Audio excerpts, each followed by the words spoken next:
That's Lit with me, Shazzy D, and boy, do I have a show for you today. Joining me on the show is Pauline Clague, the founder and artistic director of Winda Film Festival. The festival partnered with South by Southwest Sydney to bring a collection of films from Indigenous cinema, both from Australia and overseas. Pauline, welcome to the show. G'day, everyone. It is so great to have you here. Thank you so much. It's lovely to be here. It's sort of kind of a beautiful day. Yeah, it is. So it's lovely to have sunshine in both inside and out. Wonderful. Oh. Now, before we jump right into South by Southwest, can you talk about what Winda Festival is? Well, as a filmmaker, what I wanted to do was, help to promote our films for a long time internationally. I worked for Imaginative Film Festival, which is the largest film festival in the world for Indigenous cinema in Toronto, and it got to about, that point where we were going overseas and seeing all of our great films being done overseas in Toronto, but we still weren't finding the opportunity to celebrate our films here in Australia. And often we weren't also seeing the other Indigenous films here in Australia. And so we sort of kind of decided, got to put my money where my mouth is and come back to Australia and do the work. And at the same time, Maryland in New Zealand was getting up as well, and so the two of us sort of kind of like said maybe the Southern Hemisphere needs the same sort of energy that the Northern Hemisphere has. And so I think it's also that thing of, when we often get into those larger festivals, you can often be pigeonholed as diverse and minority groups. And we wanted to make sure that all of our filmmakers, especially our emerging filmmakers, get to experience the red carpet for themselves as well. It's really important to celebrate our voices because it's such a privilege and it takes so much effort to get our films done that, it still is, it's a win, for everyone. And so I think it's important for our community to celebrate their films together, but also to allow mainstream to see the plethora of emerging and established experience in film. Excellent. And so South by Southwest has obviously come to Sydney, actually to Australia for the first time. Yeah. It's usually held in the US. And you have partnered with the festival to bring some films. Can you talk about how that partnership came about? So Winda means stars, and it means the Milky Way, and the Milky Way is an emu, and when her face is down, it's when she's looking down on her people, and it's the time for story. And so we can only have Winda, if we call it something else, we could have it any time of the year, but we can only have it between October and November every year, because that's usually the time for story, in terms of Winda. And so we wanted to bring it back. We had sort of kind of stopped, obviously due to COVID and the restrictions that were on. And we spent a lot more of that time sort of kind of really working on giving filmmakers the opportunity to do online courses about, whether it was marketing skills or people talking about how to write dialogue better. We just did a whole lot of online stuff, and then a couple of international experiences because I work for EFM, which is the European Film Market in Berlin. And as a part of that, we have the Native Stand where all of the Indigenous film festivals come together and support Indigenous films at the European Film Market. And so I sort of kind of felt like we needed to come back. And we chose this year to come back, but we heard the rumbling that there was a bigger festival that was going to come. And we sort of kind of went, we don't want to be just coming back with with just that little bit of support, because we knew there was a bigger festival around, and we thought, why don't we see if we can partnership with them? And they sort of kind of had thought the same thing at the same time, so we sort of reached out to them at the same time they reached out to us, and it felt like it was an opportune sort of opportunity, and also because, as you know, like those of us with culture have different ways of telling story. We're not just stuck on, the linear sense of storytelling. And so because South by Southwest is also about industry and supporting industry, but also has music and innovation and film in play, it sort of felt like we were a good match together. Perfect. Can you talk about some of the films that you'll be showcasing? Sure. I mean, I think we had to really think about it as well, in trying to show the span of what's out there, because there's been a huge amount of Indigenous films. You know, we're on the wave of a sort of everyone wants to see the Indigenous films, and there's a lot being produced, especially because COVID gave a lot of the communities opportunity to write, you know. So, like, we've seen this year a plethora of films, and we were like, what can we choose? And we wanted to sort of kind of have a little bit of the different genres, a little bit of celebrating the hard stories, and a little bit of celebrating, because the thematic this year for NAIDOC Week in Australia was For Our Elders, sort of kind of looking for a film that would be iconic for us as well. And then, the emerging sector of the industry. So for Australia, we're doing Bush Shorts on Tuesday night, and that's sort of kind of like a group of emerging filmmakers from WA, South Australia and New Zealand, all showing their films.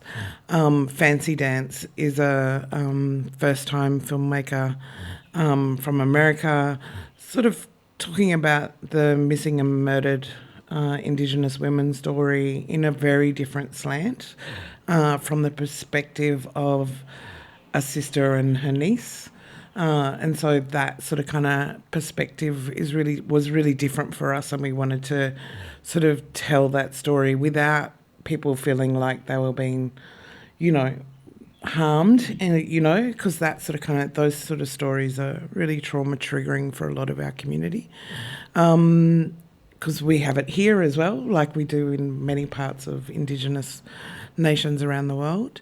Don't Bury Me Without Ivan is from Saka, and Saka is sort of, they're going to hate me for saying this because we should know better, but it's the Siberian area of Russia, and that community has been, I suppose in a way, heavily injured by the fact that the war is on and their children are being used as the frontline soldiers, but there's this incredible group of resilient filmmakers in that community that are just still continuing to make film, and it sort of kind of looks at how it's quite a beautiful, simple story about a man who, when he sees beauty, he almost dies.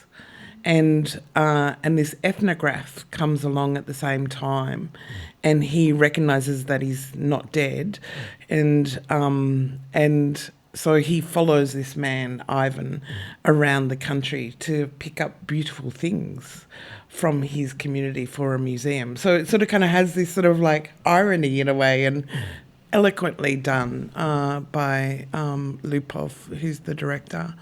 What else is there? Oh my gosh. From Greenland, we have Alangat or Kilangani, which is on the edge of shadows, and it's sort of kind of like we're starting to define new genres in a way. I call it the chillers, the cultural thrillers. So it's sort of a horror, but it's embedded in mythological storytelling as well, because it talks to their mythology.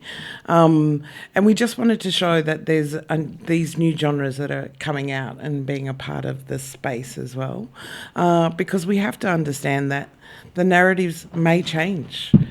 now that there are diverse people coming out and making their films, that our narratives might be a little bit different to the Hollywood sort of 3-act structure and the genres that are out there in that space. And then we've got Rosie, which is a beautiful film about identity in a very different way, because it's a little girl whose mother has passed and she gets dropped to her aunt, who is sort of an aunt through foster care. So she gets dropped with a white woman who sort of kind of has to find out how this young girl, and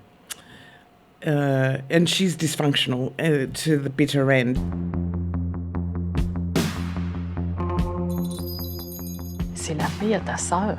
Ma sœur adoptive. Elle a personne d'autre. Si vous la prenez pas, là, elle va se retrouver dans un foyer d'accueil.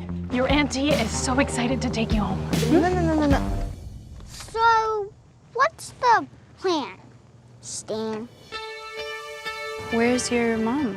Up there. She's a star. You live in a weird place. Why is there a pile of garbage lying in the corner? T'es 3 mois en retard sur ton loyer. Calme-toi, ça va pas bien. Sweet. We don't have home too, but 4 more are letting us stay with them. I have a home. Imamako Saski. Yeah, it's my reserve. Look what I found. Good job. J'ai même pas de maison. C'est toi sa maison, là. I don't want to live with you anymore. Take me back. I miss my mom. Why do you look so different than her? Because I'm French and she's Indian. We were born from different mamas, but we grew up in the same house. Vous avez arraché sa mère à sa famille, puis vous m'avez arraché à ma famille. I'm sorry your mama went to the stars. Maybe my mom will be looking down at me. It's beautifully done by Gail Morris from the perspective of the little girl. And, you hardly see that. You hardly see a young Indigenous voices sort of platform and how she perceives the world. And then finally, because of the 4 Our Elders thematic, we've got a documentary on Buffy St. Marie, who is a legend music-wise as well as in the Indigenous arena in Canada and America, but also over here we sort of kind of know her also as an activist, also as an actor. But she was our first Indigenous that won an Oscar and doesn't get sort of kind of notified that much about it because it was for Up Where We Belong, for Officer and a Gentleman. And because she doesn't sing it, it's Joe Cocker singing it. You don't know that it's her song, but she wrote it. And she was the first, she's a great musician that got blacklisted for a period of time. And so that journey about how do you survive and the resilience of that, because she was such an activist of the 70s and that sort of civil rights movement for the First Nations people of Turtle Island, America. Let's welcome to the stage, Buffy St. Marie.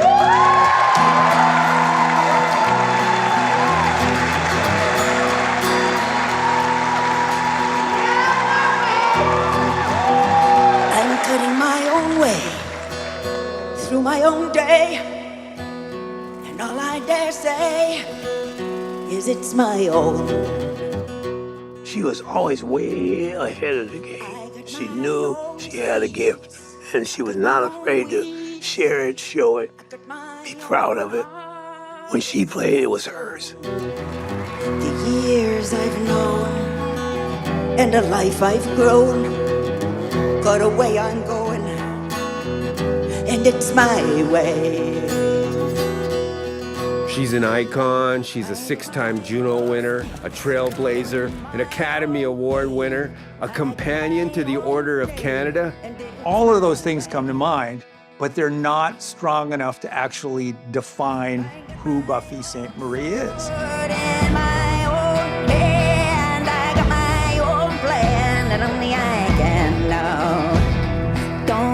When you're told generation after generation that you're ugly, you're dirty, you're a savage, you don't belong.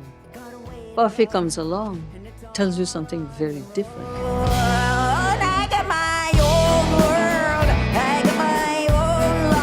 She's such an amazing, well-rounded human being, and that comes through in everything that she does. It's a toe in to Indigenous films. Usually we do a whole week worth of stuff, but because we're a part of South by Southwest, we had to sort of really help to support how we fit into them, and how we shape ourselves going forward. Sounds good. And there's plenty, though. I mean, it's a short amount of time, but there's plenty to go and see. Yeah, and they've done double screenings now. So, like, there's, you know, we started pressing out for the first ones and then realised there's now second screenings, so that if you miss the first one, you can go to at another time. Perfect. And I think it's at Palace Cinema Sydney? Yeah, at Central. Yeah, where the building that has all the green around it is. That's how I like to say it. Across the road from UTS. Perfect. You touched on it pretty early on when we were talking about how Winda began, but can you talk about why it's important for there to be a space for Indigenous creators to also share their stories through film? Oh gosh, it's a hard one too, because I think, you know, we talk about voice a lot in the last month, but you know, for years we've been talking about having authenticity of voice in this country, and whether it's Indigenous or diverse or you know, inclusive issues that we have. We sort of kind of have a community that often forgets to celebrate those spaces, and often it's a battle to get our voices out there. And so having room where people feel comfortable and feel culturally safe with the work that we do, by having a place like Winda that allows for people to know that they're safe when they're around us, and that they're also seeing films that, you know, are made by us and about us, you know, is really important always. You know, I think we, you know, I don't call it decolonizing in a way, because I think in a lot of ways we're just re-indigenifying spaces. I like that. Yeah. I think it's because, you know, decolonizing comes from a negative, right? And it makes you sort of really think about, like, you know, story is natural in terms of the way in which we teach it orally, or whether we do it through song or whatever. And the celebration of film puts a whole lot of different linear styles of storytelling that we have in our space into the one area. You know, like it's the one place where you can paint a picture as well as sing a song, as well, you know, as well as tell a story, and feel enriched by the stories that you're hearing in 10 minutes or in an hour or in, you know, in a feature time. And I think that's really important. I think we've seen a real wave across the world of Indigenous cinema sort of being lifted in the last 10 years. And I think, you know, it's great to have a celebration of that. And I totally agree. So if you can get tickets, please do, and check out all these films. How can we find out more about Winda Film Festival? Where can we go? We have a website, windafilmfest.com. And, you know, every once in a while, if there's a film that's outside of... And we want to be a festival that's not just about that story as well, and that period of a year where you have to do it. We want to be flexible enough so that if we have, you know, an Indigenous film from over the ditch or, you know, up north or wherever, that if they're trying to come into Australia, we can be a place for them to come first and be celebrated. So we sometimes do special screenings as a part of that as well. So nice. Yeah. Amazing. Pauline, it has been such a pleasure having you on the show. Thank you so much. Thank you.